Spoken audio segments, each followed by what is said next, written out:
Welcome to Words on Marble, a roadmap to lifting your spirit. Today, I am Eyitayo Folorunso. There is no helpless person as much as he who is in a dire need of advice. The irony is this: he who can take advice is sometimes better intelligently than him who gives out the advice. Sometimes in another way, too much of advice could bring confusion. In another way, age is not a measure of intelligence. In all of these, I want to drop a hint for you that the best advice you can get is actually from yourself. I copied that from Marcus Cicero. Now, let's go practical. There are instances people feel you need an advice or you need a piece of advice, but what you actually need is a shoulder to lean on, ears that will listen to your stories and view things from your perspective, and a mind that will understand what you are saying. We all need somebody to lean on. This is because life is full of up and down, and the moments are very awry. In your bid to get advice from people, I feel you should be a bit careful. There are some set of people you should not take advice from. Now, let's x-ray this group of people. Number one, anyone who is not going through what you are going through. You see, no matter how pressed you are, people will give you advice based on what they have experienced or their own limitation.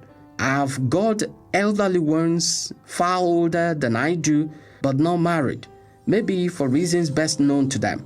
If you, as a married person, is going through turbulent moments, these are not the best people to approach.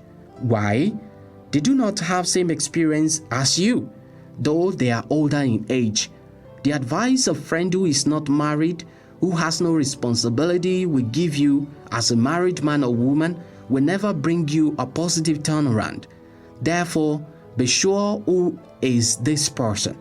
If you go look for advice from a wife beater, a violent husband, it will teach you ways to teach your woman indelible lessons of her life.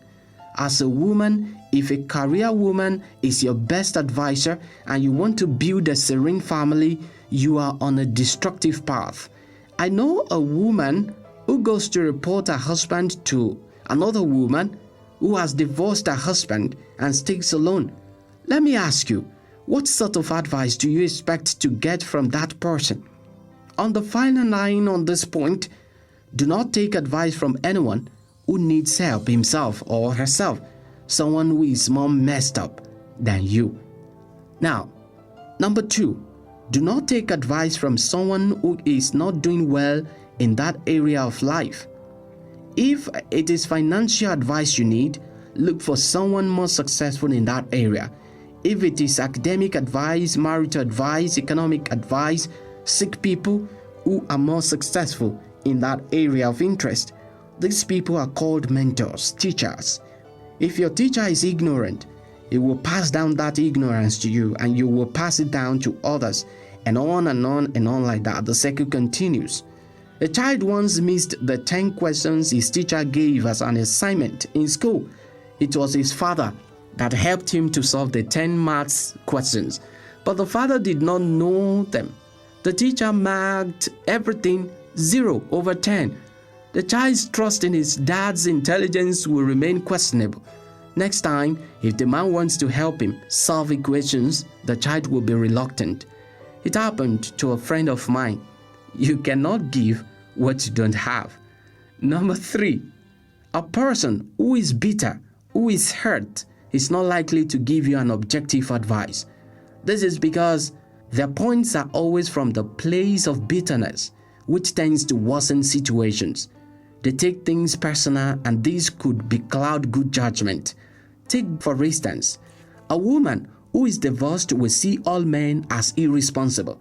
A jilted guy will never say anything good about marrying graduates if a graduate lady disappointed him once. So, bitterness in heart is a no.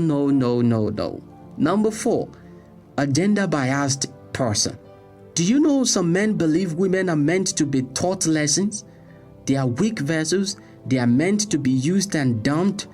When you do not see your spouse as a friend, things will heat up. A gender-biased woman will see all men as wicked and that women should teach them lessons. Those women who stab their husbands to death or do evil things are all products of one advice or the other. So, be guarded. Number 5, an ex who still has interest in you. He or she will give you reasons you should leave your husband or your wife and come back. This is always to their own advantage anyway. It's a kind of a selfish end. So if you have one, you still visit, be wise. The issue is this: if you take the advice, your ways may be missed. He or she is a potential player.